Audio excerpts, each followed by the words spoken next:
방송 중 나오는 음악 어디에서 들을까요? 벅스에서 들어보세요.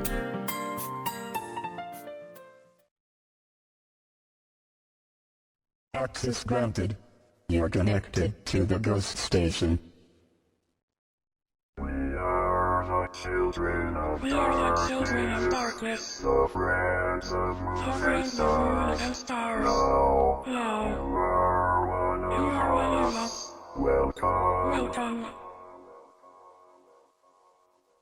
막 내 주변이 이상해. 노출되고 있는 것 같아. 보내신 분은 과대망상 씨인데요. 왜요? 가만히 생각해보니까 귀 속에 도청장치가 들어있는 것 같죠? 저는 신체 일부에 바이브레이터가 들어있는 것 같은데. 사연. 막 노출은 그 노출이 아니고 생활적인 노출 말이야. 트루먼 쇼라는 영화 봤어? 짐 캐리 나오는 거? 왜 가는 데마다 카메라가 수십 대씩 있고 주위 사람들은 다 배우였고 다른 사람들이 말하는 건 다 짜여진 대사가 뭐 그렇잖아. 근데 내 생활이 그런 식으로 노출되고 있는 것 같아. 증거 1. 고스트 스테이션. 얼마 전에 마왕이 She Loves Me, Not She Loves Me 곡괭이 이러면서 노래 틀어줬잖아. 근데 다음날 1시쯤 일어나서 그냥 틀어놓고 있던 TV에서 She Loves Me나 비디오가 나오는 거야. 이상해. 하필이면 24시간 중에서 1시쯤이었던 그 시간대. 4개 음악 채널 중에서도 그 채널, 하루에 몇백 곡이 나오는 음악 채널에서 내가 테레비를 튼 그때 She Loves Me Not이 나온 거야. 이건 분명히 내 쇼를 제작하는 PD 아찌가 내 기상 시간부터 시작해서 여러 가지를 고려해서 넣은 지령하에서 나온 것이신 것 같아. 또 하나는 얼마 전에 우리 엄마랑 아빠랑 매 B박스에 폰 보러 갔다가 B마트에서 뭐 좀 사려고 갔는데 전에 마왕이 디스코 특집이라고 틀어줬던 링 마이 벨이 나오는 거야. 그것도 에즈원 버전 말고. 나 그때 디스코 특집 듣고 삘 받아서 거의 맨날 듣고 있었거든? 근데 내가 B마트에 갔던 그때 왜 그 노래가 갑자기 딱 나오는 거야? 거의 12시간 영업하는 B마트에 내가 영화 보고 엄마랑 아빠랑 돌아다니는 거 고작 해야 15분 정도? 그리고 고스 사연. 요즘 마왕이 읽어주는 사연은 거의 내가 읽었던 거야. 내가 게시판에 오는 건 하루에 2-3번 정도거든. 와서도 뭐 많이 읽는 것도 아니고 두어 페이지 보면서 삘 받는 것만 읽거든. 근데 내가 읽었던 게 꼭 방송에 2개씩 나와요. 고스에 하루에 올라오는 글이 몇 개인데 마왕이 그 글들 중에서 추려서 읽는 거는 선택받은 몇 개잖아. 근데 내가 우연히 반개에 들어온 시간대 그 페이지에 있던 내가 읽은 글을 마왕이 읽게 되는 건 또 한 번 버섯순이와 피디아찌의 협공작전이 틀림없어. 증거 2. 애들이 나를 보는 두려움에 떠는 눈빛. 침과 함께 쳐다본다? 왜 트루먼쇼에서도 꼬마애가 엄마 그 아저씨야라고 말하잖아. 근데 버스든 어디든 꼬마애들이 꼭 날 한 번씩은 쳐다보는 거야. 그것도 두려움에 떠는 울 것 같은 표정으로. 그래서 내가 싱긋 웃어주면 얼굴을 다 돌려버려. 그리고 내가 쳐다보면 어떤 애들은 침도 흘려. 왜 그러지? 그 외에도 여러 가지가 있지만 더 길어지면 피디아찌가 눈치채버릴 것 같아서. 근데 트루먼쇼보다 세트가 좀 큰가 봐. 나 비행기 타고 요 옆으로 한번 날라봤었거든. 아무리 생각해봐도 근데 트루먼쇼는 내 쇼의 전주곡이었던 게 분명해. 그거 다 네가 착각하는 거고 당신 과대망상이야 라고 말하진 마. 뭔가 이상하잖아? 그지? 버럭?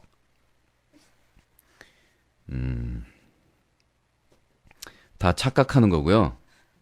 과대망상이고요. 한 가지만 더 얘기하자. 한 가지만. 편집증이라고 하세요? 예, 다 겹쳐 있는 것 같아요.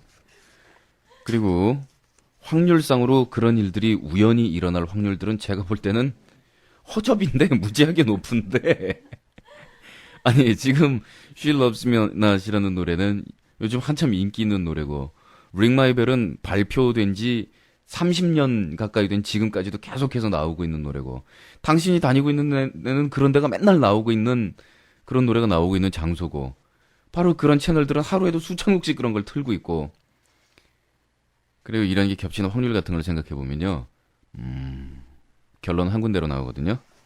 더 얘기할까요? 예. 저기 평상시에 너무 한 가지 문제를 깊이 생각하거나 한 장소를 뚜렷이 쳐다본다거나 이런 일을 피하시는 게 좋을 것 같고요.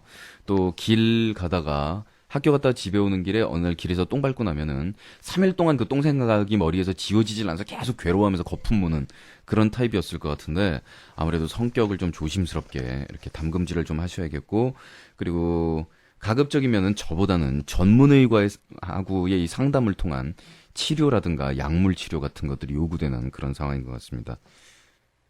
그러기 싫으면 그냥 고스시고 그런가 보다 하고 살면 돼요. 또 뭐 생명에는 지장이 없습니다. 그죠? 오늘은 굉장히 허접한 질문들이 계속 오고 있습니다. 미중년 마왕의 암리 씨는 마왕의 아버지, 그러니까 제1대 마왕은 우리나라 롯데의 대부라 불리는 신중현 씨야? 지금 내가 이 말을 하고 나서 마왕이 글을 읽었을 때 어떤 반응이 나올지 한번 맞춰볼게. 1. 미친 듯이 웃는다. 라디오 사이에서 버섯순이 언니의 웃음소리가 간간히 들린다. 2. 정적이 흐르다 마왕이 대답한다. 이거 누구한테 들었는데 나한테 물어보냐라는 반응일 것 같다. 3. 노래 나와버린다. 한마디로 다음 사연으로 넘어간다. 씹힌다는 것이지. 근데 내 친구가 물어보더라고. 여기서 목소리 코맹맹이 소리로 내면서 귀엽게 해야 돼? 이런 씨. 아예 왜 선풍기랑 얘기를 하라고 시키지? 야 암리야. 왜? 너 신해철 방송 있잖아. 들어봤는데 신중현이란 가수 아들이라며? 혼란스럽더라고. 나는 마왕 신봉자여서 마왕만을 바라봤기에 가족사항은 잘 모시냐고. 사생활을 방해하지 않는 이뿐이라 불러줘. 그래서 잘 몰라서 일단 나는 내가 마왕에 대해서 무지하게 아는 척을 했었기 때문에 이렇게 얘기했지. 그게 아니고 내가 알기론 마왕은 미림 회사 사장 아들이야. 김치찌개니 미림 한 잔 받으세요. 이러고서 나는 그냥 얼버무리고 도망갔다. 마왕 신중현님 아들 아니지, 그치? 근데 그것도 일리가 있는 게 신중현 씨와 마왕의 카리스마와 눈을 마주칠 수 없을 정도로 흡사하며 키가 비슷하더라고. 사랑해. 뭐 얘기해놓고서 얼버무릴 말 없음 사랑해는. 있죠. 물론 신중현 씨가 저의 아버지면 저로서의 영광인데, 기쁘긴 한 일입니다만은 그래도 참 그럴 순 없는 게 나도 우라부지가 있다고. 우라부지는 물론 위대한 뮤지션도 아니고, 그리고 뭐 무슨 회사 사장? 네. 그냥 정체불명의 오늘도 앞에 노인정을 왔다리 갔다리 하시는 이 유령 회사, 유령 그룹의 회장일 뿐이지만. 그렇지 않아? 우리 아버지가 신중현이 아니라 무슨 지미 핸드릭스가 우리 아버지가 된다 그래도 아버지를 어디 가서 바꿀 순 없잖아. 근데 가끔씩 뭐 신해철은 뭐 재벌 2세다. 어릴 때부터 아버지가 악기를 산더미 같이 사줘서 돈으로 다 음악을 때려 했다. 대학까지 나갈 때 무한궤도들은 멤버들마다 3명씩 코치가 붙어 있었다. 뭐 이런 얘기를 하는 사람들이 있으면 글쎄 뭐 그 기분 좋다 나쁘다를 떠나서 그건 이제 뭐 음악을 내시려고 했냐 안 했냐 이런 문제보다 기분은 뭐 때문에 나쁘냐면, 아니 누구들이 왜 우리 아버지를 마음대로 바꿔치냐? 참, 우리 아버지 하루에 17시간씩 일해가지고 나 대학 보내주고, 아무리 뭐 신중현님 아니라 뭐 더 뭐한 뮤지션이든 돈 많은 사람들이 오든 아버지를 바꿀 수는 없는 거 아니에요. 그냥 종씨기는 합니다. 이 우리 아버지나 뭐 신중현님이나 다 그 이름 함자에 현자를 쓰시죠. 네.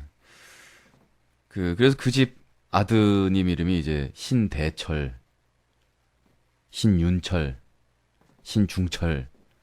근데 해철이는 없거든요. 그래서 저보고 막내 아들이라고 부르고 계십니다. 그래서 이렇게 보면은 우리 아버지랑 얼굴 닮았어요. 비슷해요. 이 그 집 아들들하고 저하고도 이 눈 짝 찢어진 거하고가 왠지 모르게 분위기가 비슷하기 때문에 왠지 모르게 신대철 씨 보고 형 이렇게 얘기를 할 때는 이상하다. 오늘 제삿날인가 친척 형 만난 것 같은 이런 분위기 때문에 되게 헷갈리는데, 지난번에 얼마 전에 결혼을 하셨지요. 자, 오늘 고스트 스테이션에서는 1시간 동안 타부의 음악을 계속해서 보내드리도록 하겠습니다. 이 타부는 참 얘기가 아주 웃기게 돌아가고 있는데요. 이게 참 스토리가 재밌어요. 그 쌈지 스페이스에서 공연을 했던 그 라이브 음반 가운데 수록돼 있는 타부의 월식이 마음에 들어서 노래를 한번 틀었는데, 전에도 제가 그래서 참 말씀드리지 않았습니까? 반응이 좋고 여러분들이 야 이거 좋구나 와 이런 일이 있으면 그 다음 계속 나가는 거고, 여러분 이 노래 죽여 막 이랬는데 반응 없다 그럼 그 다음부터 바로 엎어버리는 거라고요. 왜냐면 저도 금품수수 사건을 좀 일으켰으면 좋겠는데 아무도 저한테 돈을 안 갖다 주기 때문에 어차피 우리는 틀 수 있는 기준이라는 게 여러분이 좋아요라고 얘기하는 그거밖에 없는데, 그런 거 없으면 무슨 뭐 마이클 잭슨이고 핑크 플로이드고 나발이고 없다 이거죠, 우리는. 안 그래도 CD도 몇 장 없는데 좋다 그러면 계속 있는 거 트는 게 좋아요, 그죠? 근데 타부에 대해서 여러분들 반응이 참 좋았어요. 그것도 뭐 언더에서 방구 깨나 날린다 하는 이 인디 밴드들 노래야 물론 다들 인기가 있죠. 뭐 지난달 인디 차트에서 1위를 차지한 아이 그래 레이즈본 이번 달에도 계속 강세예요. 아마 레이즈본이 그 여름 분위기에 참 잘 맞는 팀이기 때문에 그런 것 같고 뭐 크라잉넛이나 뭐 여러 팀들 다 인기 있고 피아도 좋은데 타부 같은 경우에 이제 인디에서도 그렇게 지명도가 많은 팀은 아니었었는데 아뿔싸 여러분들의 반응이 굉장히 좋았어요. 근데 이제 웃긴 것은 그 어느 방송사에도 타부의 음반이 없고 저는 그래서 이 타부가 그 옴니버스 앨범의 라이브 실황으로 한 곡 들어있는 그런 밴드인 줄 알았더니 앨범이 발매가 된 적이 있었고 그리고 밴드는 이미 해산을 했어요. 그죠? 그 인디 음악 특집에 대해서 뭐 KBS에서 프로그램하고 뭐 이랬던 거 여러분들도 많이 보신 분들 계신 모양이에요. 인디 음악에 관심 갖는 분들도 우리 방송 듣는 분들 가운데 굉장히 많고 그런데 나중에 뭐 그 얘기 따로 할 때쯤 있겠지만 일본 또 인디 실정하고 우리하고 비교하면 안 되거든요. 그리고 우리나라 인디 밴드 같은 경우 이제 군대 문제가 굉장히 커요. 정말 유망하다. 야, 이 밴드 좋지 않니? 그러고 한번 알아봐. 그러면 멤버 중에 절반이 군대 가서 멤버 교체 중, 주력 멤버 군 입대했음. 아, 지금 멤버들 다 모여서 마지막 공연 다음 달에 입대. 뭐 이러다 보니까. 뭐 여러 가지 어려운 점들이 다들 있죠. 타부는요, 그래서 이제야 앨범하고 정보가 입수가 됐는데, 타부는 이미 해산을 했어요. 아뿔싸. 자, 이 타부는요, 망각, 니낙, 비찬, 동환 이 네 사람으로 이루어진 밴드고요. 또 기타를 맡고 있는 니낙 씨는 우리나라 밴드들 중에서는 굉장히 희귀하게 여성 기타리스트예요. 그리고 이 이승철 씨의 목소리 비슷한 이 창법에서 시작해서 뭔가 사이키델릭한 그리고 조금 더 무거운 음색을 들려주고 더 파워풀한 이 망각 씨의 보컬하고 이 니낙 씨의 기타는 참 굉장히 잘 어울리는데 뭐랄까 제가 이 앨범을 여러 번 지금 들어보고 아직 리뷰를 할 처지는 아닌데 그냥 기본적으로는 유투풍 플러스 사이키델릭에다가 이 뭐 하드락하고 해서 굉장히 뭐 요즘 유행을 그냥 말초적으로 막 따라간다라기보다는 구력이 좀 있어 보이는 뭔가가 이렇게 좀 있는 굉장히 탄탄한 팀이거든요. 근데 지금 음반을 내고 해산을 한 상태라서 아까운데 타부의 음반을 구할 수 없겠느냐라는 여러분들의 열렬한 요청에 의하여 다음 카페에 가보면 타부 팬들이 유지하고 있는 카페가 있습니다. 저희 음반도 그쪽에서 이제 보내줘서 음반을 드디어 구할 수가 있었는데 지금 다음 카페에 있는 타부 클럽의 회원 수는 며칠 만에 지금 2배로 늘어났고 그리고 이 거기 있는 운영진들이 부산에서 CD를 날라다가 여러분들에게 판매를 하고 있습니다. 물론 본인들에겐 한 푼도 안 남는 장사죠. 이미 해산하고만 밴드의 음악을 알리기 위해서 뛰고 있는 그런 매니아들의 또 움직임. 또 음악이 마음에 들기 때문에 어디서 레코드 가게에 나오는 것도 아니고 무슨 TV 차트에 나와서 1등 하는 것도 아니고 나와서 사랑해요 여러분이라고 외치지 않지만 그런데 물어 수소문해서 찾아가서라도 악착같이 판을 사는 이것이야말로 인디다라는 생각에 뭐 들으시는 분들은 너 타부하고 무슨 관계냐 여기 기타 친 니낙 씨가 예쁘냐 너 돌았냐 라고 생각하실 수도 있지만 저는 뭐 지금 눈물은 안 흘립니다마는 참 감동스럽습니다. 이것이야말로 인디가 아니겠는가. 인디라는 것이 무슨 세련되어서 잘 나가서 수백만 장을 팔아서 공연을 스타디움에서 해서 이런 게 아니라 음악을 만드는 사람, 그 음악을 듣는 사람, 또 그것을 전파하려는 노력을 하는 사람들이 이렇게 마음속에 열정 하나만 가지고 돈이고 시스템이고 지랄이고 지 발로 그냥 얄라 뛰면서 다 해결하고 보는 거. 이거야말로 인디다라는 그런 생각이 들고 그리고 이런 케이스 하나하나가 음악들 듣는 뜨거운 심장 가진 사람들이 이 경로가 없어서 그렇죠. 사람들이 만날 장소가 제공이 안 되고 매스컴이 다 어떤 그런 최소한의 책임 같은 걸 방기하기 때문에 사람들이 흩어져서 그렇지. 모여서 좋은 음악들 찾아보면 참 여러 좋은 음악들이 많을 거예요. 그리고 뭐 DJ라는 것도 그렇습니다. 저야 뭐 이 DJ에다가 딴따라에다 두 개를 겹치게 하고 있는 직업이라 좀 뭐한데 DJ는 사실 그 음악을 괜찮은 음악이라고 생각되면 적극적으로 소개하고 전파하는 직업이거든요. 단순히 프로듀서가 선곡한 곡을 노래 제목 갖다 대고 그 다음에 시청자들의 사연 읽고 뭐 이런 것이 DJ는 아닌데 그래서 좋은 음악 있으면 제가 떠벌리려고요. 좋은데 좋지 않느냐. 예. 근데 저는 제가 좋은데라고 살짝 얘기를 했는데 여러분들이 우와 하고 반응을 보여주니까 굉장히 무지하게 보람이 있습니다. 그래서 이런 것들은 뭐 우리 고스트 스테이션이 청출이 얼마나 올라갔네, 요즘 고스 식구들이 얼마나 많네, 뭐 이런 것들하고 또 다른 종류의 너무너무 DJ를 하는 보람이에요. 자, 오늘은 타부의 음반이 입수되었으므로 이 타부의 음반 가운데에서 괜찮다고 생각되는 곡을 싸그리 보내드려봤자 전부 합쳐서 6곡이거든요. 사실은 EP예요. 그리고 사운드 퀄리티에 대해서는 그다지 좋다고 얘기를 할 수가 없는데 그게 또 인디 음악의 매력이기 때문에 인디 음악의 매니아들 가운데서는 외국 사람들 같은 경우는 이제 인디 밴드가 메이저로 데뷔해서 빵빵한 프로듀서가 붙고 그럼 그게 1집이 되거든요. 메이저 데뷔 1집이.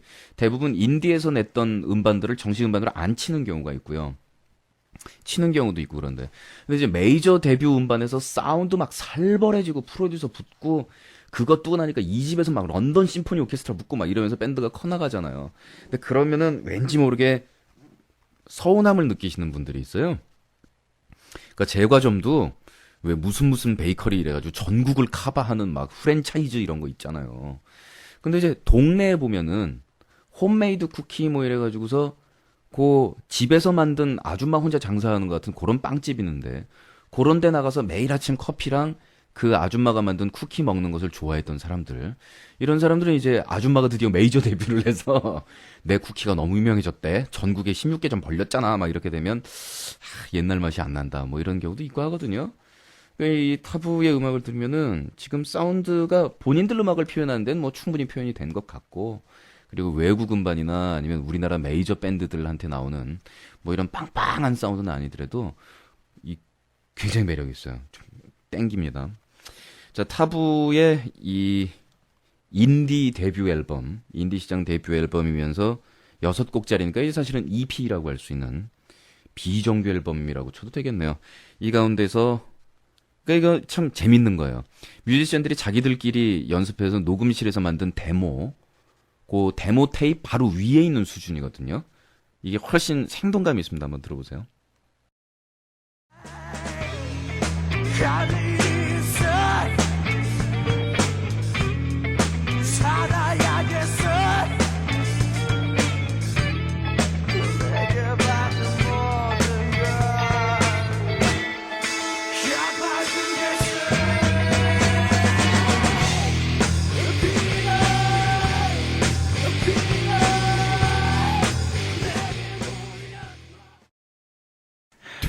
예, 아주 인상적인 가래와 침 소리로 끝을 맺고 있는 타부의 음반 가운데서 보내드렸습니다. 핏빛이었거든요.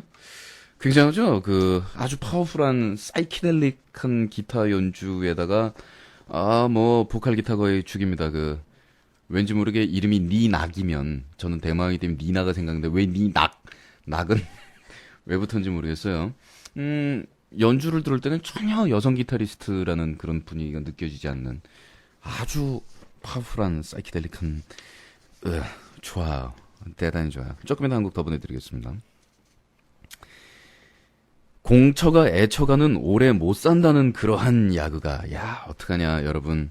저 이번에 유작 앨범일지 모르겠네요. 그러면 적토마탄 관우 씨가 보냈어요. 미국 예일대 연구진 발표인데 부부관계가 부부의 수명에 어떤 영향을 미칠까?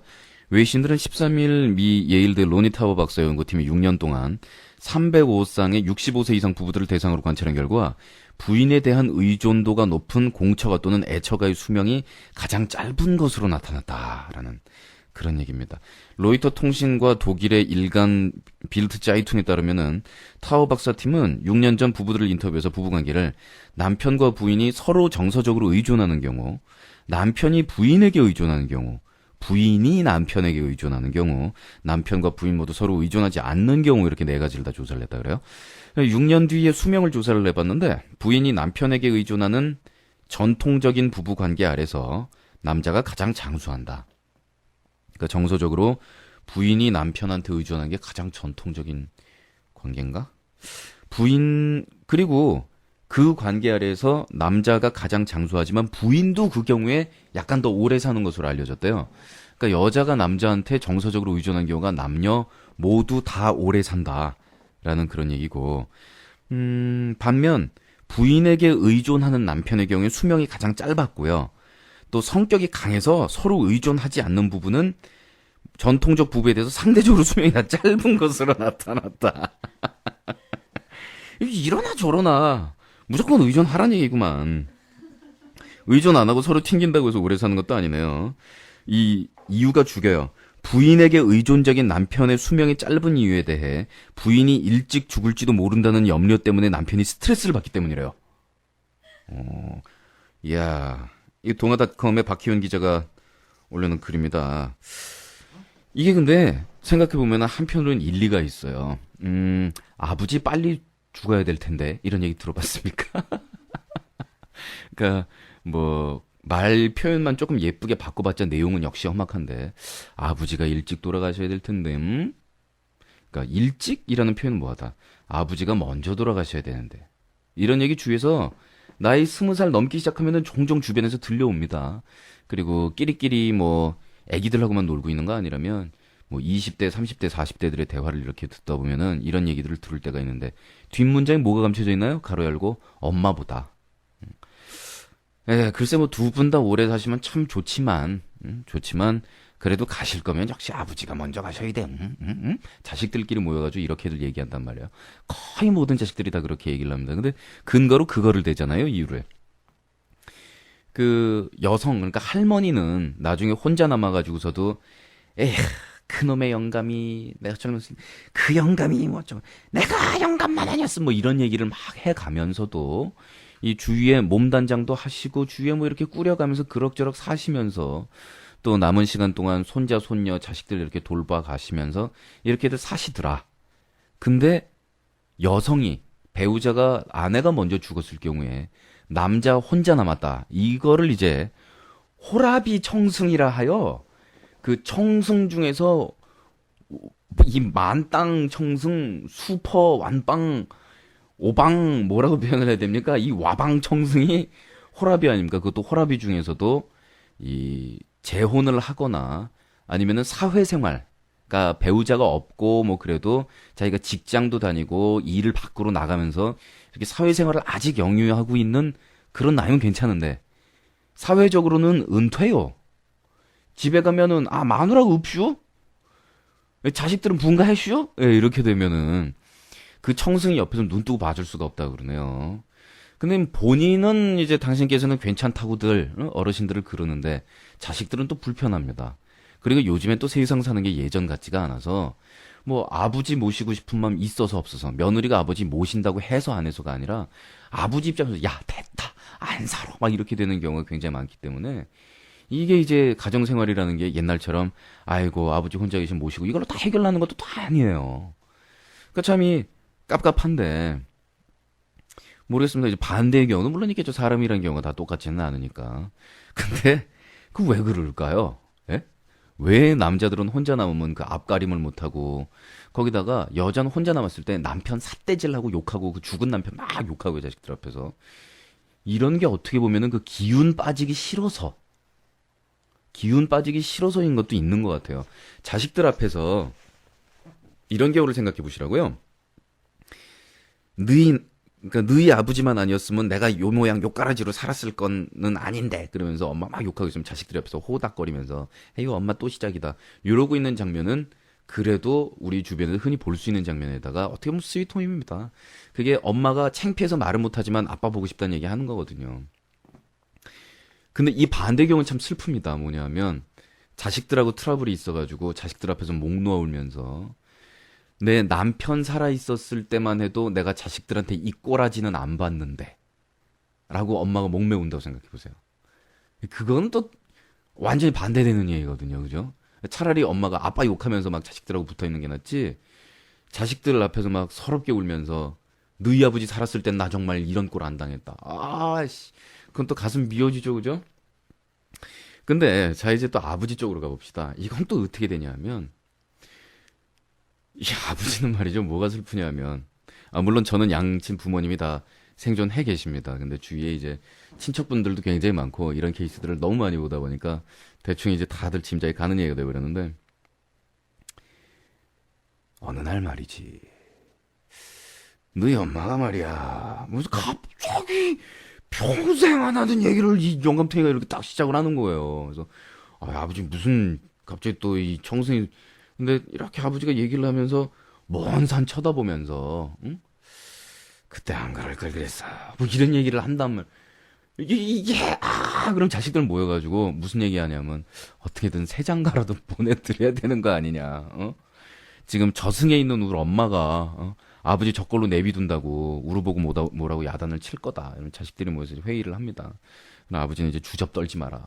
웃기지 마라. 이러면서 늙어서 무슨 창피냐. 뭐 이러는데 요즘에는 그래서 그 실버 상태에서의 어떤 연애나 결혼이나 이런 것도 권장 사항이 되는 것 같아요. 옛날처럼 뭐 일부 종사라든가 그 부가 어느 쪽 부자든 간에 한문으로 그래서 끝까지 뭐 지조 지켜가 뭐 이런 세상도 아니고 그리고 저승에 먼저 간 배우자가 늦게 온 사람 언제 살지 언제 죽을지 모르겠는데 그거 당신 나 따라오기 전에 고세 딴 놈이랑 바로 좀 살았구려라고 뭐 저승에서 만나서 역을 할 것도 아니고 그렇지 않습니까? 그 남아있는 기간 서로 삶의 마지막 끝자락 부분을 고통스럽지 않게 적적하게 보내지 않아야 될 텐데요. 그러다 보면은 이제 부부가 그러고 보면은 가장 복은 그건 것 같아요. 정말 한날 한시에 죽었다는 그 부부 얘기는 그래서 주위에서 다들 그렇게 감탄을 사고 그게 야, 복 받은 거다. 뭐 부럽다. 어머 어쩜 그럴 수가 뭐 이런 얘기가 나오는 게 아니 한날 한시에 죽은 게 무슨 가다 교통사고 한 방에 날아가 한 방에 한시에 가는 거지. 뭐가 그렇게 부러우냐. 근데 백년 해로하고 한날 한시에 가는 부부 혹은 남편 가고 나서 뒤따라 가듯이 갔다더라. 부인 죽고 나니 힘이 빠지고 시들시들 하더니 곧 다음 주에 감으셨다더라. 이러면은 주위에서 이렇게 뭉클 하면서도 이야 하고 얘기를 하는 게 참 그런가 봐요. 이렇게 오랜 세월 같이 지내는 아주 특수한 인간관계 아닙니까? 진짜 특수하잖아요. 뭐냐면 무촌이잖아. 부모 자식 간의 1촌, 형제 간의 2촌, 그리고 아버지나 엄마의 형제일 경우에 3촌 이렇게 촌수가 벌어지는 건데 남이 아닌 거잖아요. 거의 동일 인물 취급해도 되는 거야. 한 몸이야. 무촌이야. 근데 이게 마음에 안 든다고 이혼하면 도로 남이 되는 알 수 없는 세상사. 그런 노래 제목 있었죠, 그거. 노래 어쨌든 간에 그 가사는 저는 참 엽기에다가 절묘했다고 생각하는데 님이라는 글자에 점만 하나 찍으면 도로 남이 되는 알 수 없는 세상사. 예? 그 무촌이면서 한 몸이나 같은 부부에다가 평생을 살아가면서 자식을 낳고 그 사랑의 결실들이 자라나서 양쪽의 모습과 성격과 유전인자와 인생과 가치관을 또 물려받는 그런 자녀들이 태어나고 근데 언제라도 갈라선 그게 또 남이네. 좀 신기한 거예요. 그래서 뭐 제 시나리오로는 이게 괜찮겠네요. 1.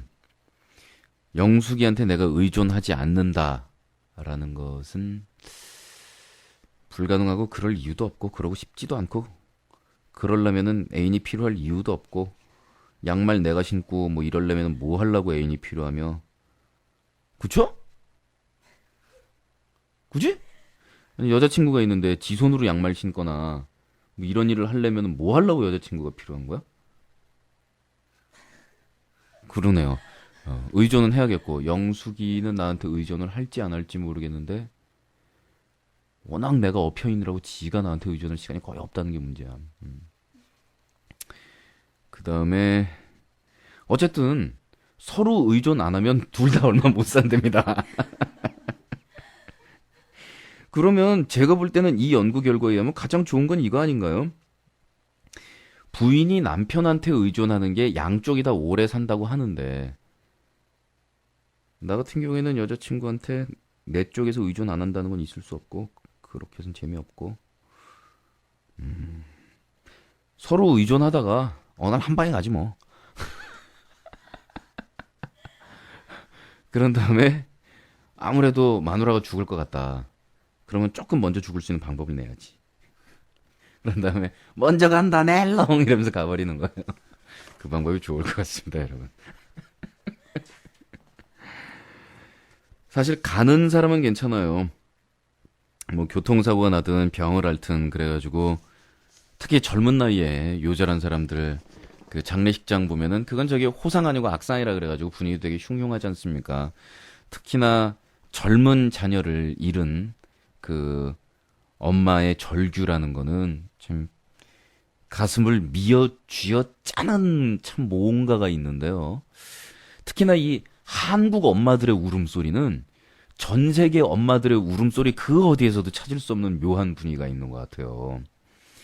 물론 그 한국 엄마들의 그 극성스러움과 이런저런 거를 저는 아주 병적으로 싫어하고 그 엄마들의 치맛바람, 그 자식들을 자기 소유물로 치는 거, 자기 인생살이 뭐 예, 그 부족한 부분이라든가 이런 것들을 자녀를 통해서 대리 만족하고자 하는 그런 것들 아주 저는 진절머리 나게 싫어합니다만은 그럼에도 불구하고 그 어떤 부모님이었던 간에 그 한국 엄마들의 울음소리를 들으면은 소름이 끼칠 정도입니다. 그 통곡에서 우러나오는 야, 그 애절함이라는 게 정말 자기 팔다리 하나 잘라졌다고 해서 아프다고 그렇게 울 수 있을까요? 그 아니면 누가 고문기 갖다 놓고서 자기 살을 한 겹 두 겹 그렇게 얇게 베낀다고 해서 아무리 아파도 사람 울음소리가 그렇게 나올까? 저도 그 친구 죽었을 때 그 친구 엄마의 그 울음소리 큰 소리도 아닙니다. 뭐 울부짖는 것도 아니고. 야, 그 옆에 듣고 있으니까 좀 죽겠더만요. 산 사람까지 죽겠더만요. 그 울음소리라는 게. 그러니까 입에서 욕만 튀어나오더라고요. 이 개새끼. 응? 그러게 운전 제대로 하지. 그래서 사실 제가 언젠지 모르게 방송에서부터 여러분 운전하다 죽으면 개 죽음이고요. 사람이 어쨌든 길에서 죽어서는 안 되고요. 비명 행사 안 되고요. 막 수십 번 얘기하는 게 그런 장면 봐서 그렇거든요. 야, 이 차 몰고 가다가 교통사고로 엄마 아버지 앞에 죽으면은 불효가 무엇인가를 정말 적나라하게 보여주는 건데.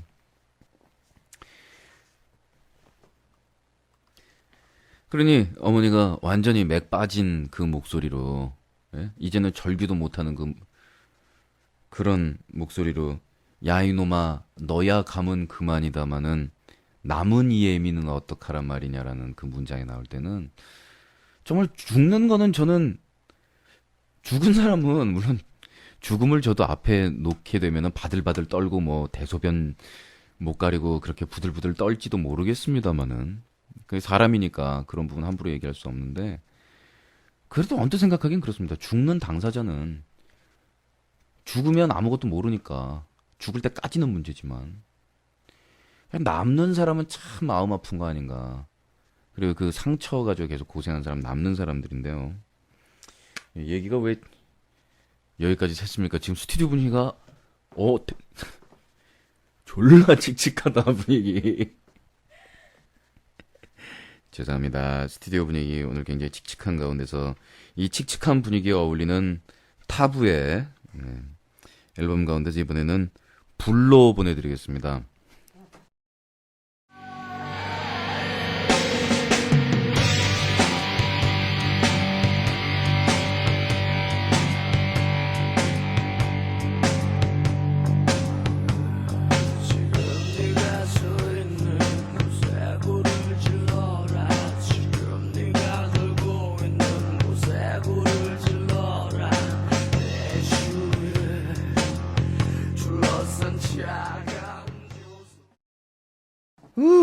타부의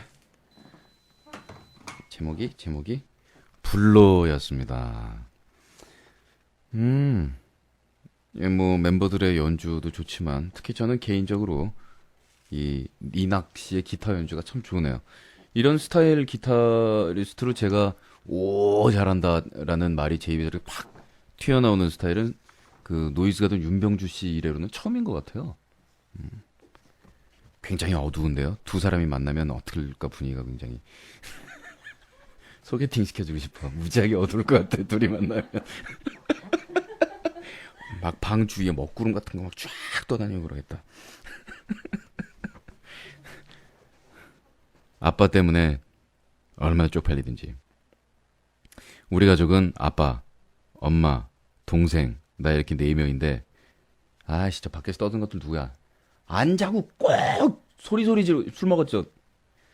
우리 가족은 아빠, 엄마, 동생, 나 이렇게 4명인데, 저번 주 토요일에 동생이 영화를 보자고 하는 거야. 가족끼리 처음 보는 영화니까 응? 분위기 좋고 재수생이라 영화 같은 거 볼 시간 없어. 나 좋았는데 문제는 영화가 시작할 때였거든. 솔직히 영화 재미없었거든. 영화 제목은 비밀로 할게. 한참 영화가 하고 있는데 아빠가 화장실이 가고 싶다는 거야. 참고로 아빠 자리는 벽 쪽이었거든. 당연히 참으라고 우리 가족 말렸다. 근데 아빠는 싼다고 꼭 가겠대. 이렇게 아빠가 화장실을 갔다가 한 10분 있다가 아빠가 들어오대.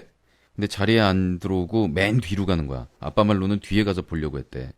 난 별로 신경 안 쓰고 영화를 보고 있었지. 근데 얼마 후에 우억 소리와 함께 쾅 소리가 나는 거야. 아빠가 어두우니까 계단을 못 보고 굴러 떨어진 거야. 사람들이 영화는 보지 않고 전부 돌아서 막 웃는 거야. 순간 쪽팔렸지만 어떻게 해, 우리 아빠인데. 그래서 달려갔지. 다행히 바닥이 푹신푹신해가지고 좀 까지기만 했다. 좀 조용히 들어가야 되잖아. 아빠 막 뭐라고 화를 내면서 자기 혼자 쭝얼쭝얼 그러니까 사람들은 계속 웃고 아빠는 자기 때문에 웃는 줄을 몰랐대. 영화 보고 웃는 줄 알았댄다. 그래서 자리 들어와서 영화가 끝났는데 사람들이 나가면서 아빠를 보면서 막 웃는 거야. 얼마나 쪽팔리지. 아, 그래도 우리 아빠 귀엽지 않아? 글쎄 뭐 아빠가 이렇게 권위를 좀 가지고 가정의 무게중심이 돼요. 항상 자녀들을 보살피고 이런 집도 괜찮을 거예요. 그죠? 난 그런 집 되게 지겹거든? 그런 집 저는 무지하게 지겹고요. 아버지가 좀 애 같은 집도 굉장히 저는 보기 좋더라고요. 그리고 아버지가 그렇게 행동한다고 해서 막상 결정적인 부분이 왔을 때 어떻게 행동하냐 그건 모르거든요. 막상 뭐 애국 말로만 떠들던 애들이 전쟁 나면 바로 총알 쏘고 저 뒤로 도망가는 일 많듯이 권위 무지하게 따지고 있다가 막상 애들이 뭐 필요할 때 정말 아버지가 필요할 때 이럴 때 외면하는 사람도 있는 거라고요. 그리고 막 이렇게 애 갖고 이러던 우리 아빠 조폭차랑 막 싸움 나는데 앞에 나가서 막 자식 새끼들 앞에 막 이렇게 써가지고 막 열심히 땀 뻘뻘 흘리면서 막 화이팅 우리 아빠 막 이럴 때도 있는 거고 알 수 없는 거죠. 또 그런 집은 엄마가 어느 정도의 권위를 가지면서 집안을 통제를 하더구만. 괜찮은 것 같더라고요. 글쎄 무조건 가부장적이고 아버지한테 모든 권위와 결정권이 가 있고 그런 질서가 뭐 지금도 이미 깨졌고 앞으로도 계속 가지는 아닐 텐데 그 정말로 그건 그 가정에 맞는 룰은 각 가정의 성원들이 찾는 건 것 같아요. 그 집 스타일에 맞게. 또 우리 아빠 같은 응? 오징어 먹을래? 아니 됐어. 너네 먹어 그냥. 냄새 빠진 팬 좀 돌려. 죄송합니다. 우리 아빠의 황당한 얘기를 해줄게. 돈 많은 마녀 씨가 보냈습니다. 돈 많은 마녀. IP 어드레스 추적해봐. 자, 서로는 빼고 본론부터 하자.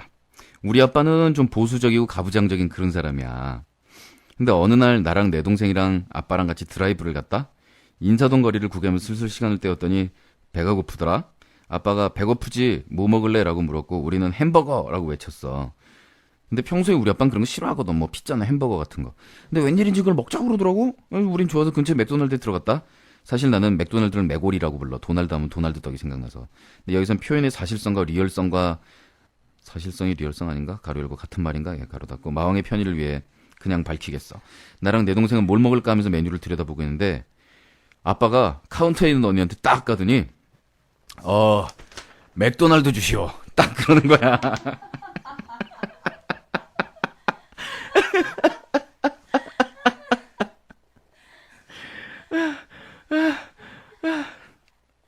나랑 동생이랑 카운터 언니는 황당해가지고 잠시 멍하니 있고 내 동생이 제일 먼저 정신을 차리더라. 그러더니 수습을 막 하는 거야. 치킨버거 3개만 주세요. 우리는 자리를 잡고서 아빠를 향해서 막 웃어댔지. 아빠는 메고리에 와서 메고리를 달라고 하면 어떡해. 까르르 아빠 진짜 웃겼어. 엄마한테도 얘기해줘야지. 까르르 그랬더니 아빠는 야 맥도날드에 맥도날드가 없으면 어쩌란 거냐. 그래가지고 우리를 더 웃게 만들었지. 사실 우리는 아빠가 햄버거 가게 처음 갔을 때도 계산을 나중에 하는 건지 알고 햄버거 먹고 나올 때 계산하고 가야지라고 했던 사람이거든. 아빠는 좀 무안했을지 모르겠는데 근데 겉으로 볼 땐 전혀 무안해 보이지 않더라. 그날 엄마랑 나랑 동생은 미친 듯이 웃어댄 하루였지. 아니 뭐 흔히 있을 수 있는 오해라는 그런 생각이 드는데요. 무슨 뭐 붕어빵이라고 해서 안에 붕어가 들어있는 것도 아니고 국화빵이라고 해서 안에 국화가 들어있는 것도 아니고 맥도날드가 맥도날드가 없죠 뭐. 웬디스 가게 주인은 웬디가 아닐 테니까 그런 거죠 뭐. 피피마녀 씨는 우리 엄마가 말이야 요새 따라 아빠랑 나랑 차별을 한다 이 말씀이야. 더워서 에어컨을 틀라고 그러잖아? 그러면 요새 전기비가 얼만데 에어컨을 트니 선풍기 틀어 선풍기라고 구박을 막 해놓고서 말이야 아빠가 회사에서 돌아오시면 에어컨 좀 틀어라 아빠 더우시댄다 요런다? 거기다가 밥은 우리 보고 맨날 알아서 챙겨 먹어라. 응? 찬밥에 뭐 남은 반찬 이렇게 준다? 아빠 오면 무슨 고기 반찬에다 찌개 바로 올라가고 서로 죽겠어. 물론 엄마가 아빠한테 잘해주는 거야 당연하다고 하지만 어떻게 딸한테 대우가 이렇게 틀려질 수 있나. 근데 며칠 전에 우리 엄마가 왜 그런지 알 것 같더라고. 요새 우리 집 머니 사정이 쫓기 안 좋거든. 옛날 같으면 아빠가 집에 오시면 그냥 부엌에서 고기만 까딱 내밀고 잘 갔다 왔어요 뭐 이거였는데 이제는 아빠가 돈을 벌어 오시면 엄마가 쪼르르 현관 앞에 가서는 여보 피곤해시죠 밥 차려놨으니까 씻고 식사하세요 이러더라고. 우와 난 그때 우리 엄마 태도를 보고 얼마나 놀랐는지 몰라. 물론 그걸 보고서야 왜 나한테 찬밥 대접을 하는지도 조금 알 것 같더라고. 하지만 엄마한테 정말 딱 한마디만 말씀드리고 싶었어. 엄마 나 뜨신 밥이 그리워. 근데 뭐 뜨신 밥은 제가 볼 때는 당분간 핏빛 양한테는 별로 이렇게 걸릴 것 같지가 않네요. 뜨신 밥을 원하시면 이런 방법이 있겠습니다. 빨리 취직을 하셔서 월급 봉투를 집에 들고 들어가시면 에이 핏빛 어서 와라 그래 쪼르르 오실걸요. 돈임도 뭐 틀린 돈이냐 아빠 월급 봉투에 든 1,000원이랑 네 월급 봉투에 든 1,000원이 다 1,000원이지 라고 생각하실 테니까 쪼르르 달려나와서 이제 고기도 굽고 찌개도 나오고 그럴지 몰라요. 역시 우리가 여기서 이제 얻어야 할 교훈은 역시 세상을 움직이는 원리는 돈이다. 지금까지 우리가 어줍잖게 1시간 동안 가정 얘기 막 이런 얘기 실컷 했는데 그러나 역시 가정 내에서도 돈의 문제는 중요하고 심지어 이 엄마의 정성과 따뜻한 밥 한 그릇을 먹는데 이 돈이 중요하다. 우리 모두 남녀노소 가리지 말고 돈을 벌자. 오늘의 결론은 그런 결론이 될 것 같으네요. 맞나? 모르겠습니다. 흐릿하게 그렇게 결론 내려보면서. 자, 오늘 마지막 곡은 타부의 앨범 가운데에서 화제의 그 노래 월식을 준비했는데 그 라이브 버전이 훨씬 좋아요. 훨씬 좋게 들리는 이유는 일단 라이브는 그 라이브이기 때문에 그런 것 같아요. 그리고 뭐 더빙이나 이렇게 많이 한 거 아니고 그렇지만 확실히 깔끔하게 다듬어져서 스튜디오 버전으로 들으니까 이렇게 다듬어지는구나 하는 느낌이 들기는 하는데 그 라이브 버전처럼 사람 확 휘어잡는 그 매력은 확실히 좀 떨어진다 하는 그런 생각이 드는데 그러고 보면 이제 음악이라는 게 사람을 감동시키는 게 반드시 제작비를 많이 들여서 뭐 이런 건 아닐 거예요. 사실은 그 너베나의 앨범도 그 Smells Like Teen Spirit이 들어있는 그 앨범이 전 세계의 역사를 샥 바꾼 앨범이잖아요. 그 디스코가 한참 붐을 일으키고 나서 락이니 뭐네 이런 주변 음악들은 다 날아간 것처럼 보였을 때 락이 이제 맞불 작전을 놓습니다. 디스코가 가진 상업성과 선정성에 대항해서 맞불 작전으로 락도 원래는 댄스 뮤직으로 시작한 거니까 우리도 놀라면 한 방 이렇게 놀아줄 수 있다. 특히 뭐 LA 메탈부터 뉴웨이브 브리티시 헤비 메탈의 붐은 그야말로 여성들을 헤비메탈 공연장에 처음으로 끌어들이기 시작한 그런 세대였으면서 놀아나는 입장에서 락이 더 놀 수 있나 니네가 놀 수 있나 한번 해보자. 이 이상 퇴폐는 없다. 이런 상업성을 정말 보여줬었거든요. 근데 시대가 어느 정도 흘러가고 나니까 수고했네. 너네 임무는 끝났네. 바톤 체인지. 도로 살려놨으면 이제는 락 그렇게 하면 안 되지. 하고 시애틀 그런지가 뻥 나왔는데 정말 무슨 뭐 6개월 1년이 걸린 것도 아니고 불과 몇 개월 사이에 메인스트림에 해당하던 그 헤비메탈이라는 장르 전체가 전 세계적으로 폭풍 불듯이 날아가고 이제는 그런지의 시대가 닥쳤어요. 또 마이클 잭슨의 그 천문학적인 제작비를 들여서 만들어졌던 그 앨범과 그리고 녹음비, 그 당시 물가 기준으로 마스터링비까지 다 합쳐서 사후 후반 작업 다 합쳐서 앨범 자켓 프린팅비까지 해가지고 2천만 원. 마이클 잭슨은 그게 수백억 단위에 해당하죠. 그 앨범이 그 당시에. 해가지고 붙었는데 너바나가 1등하고 마이클 잭슨 밀렸잖아. 이게 효율로 따지자면은요. 그야말로 수억 배에 해당하는 그런 차이가 나는 순간이었었는데 어떤 때 보면은 그래서 인디 시절에 했던 음악이 메이저 데뷔하고 나니까 오히려 에너지가 떨어진다라는 경우가 있고 스튜디오에서 괜찮았던 음악들이 라이브에서 들어보니까 아니다라는 경우가 있고 또 라이브에서 기타 한 대 보컬 하나 이렇게 해가지고 멋있다 이러는데 스튜디오에서 이렇게 깔끔깔끔 다듬었더니 그 맛이 아니네 뭐 이런 경우도 있습니다. 확실히 음악이라는 게 중요한 것은 생동감이라는 것이 음악에서 가장 중요한 요소 중에 하나일 것이고 그 생동감이라는 것을 또 완전히 배제하고 칼같이 짜 맞춘 듯한 질서가 보이는 그런 테크노 같은 음악들도 또 나름대로 그런 반대쪽에 그런 이면을 가지고 있는 거고요. 뭐 그런 생각이 듭니다. 하긴 요즘엔 테크노도 그 라이브성과 생동감을 이제 샘플링해서 쓰고 막 이런 시대가 되긴 했지만요. 자, 타부의 앨범 가운데에서 여러분들이 아끼는 월식 보내드리도록 하겠습니다. 내일 뵙죠, 전.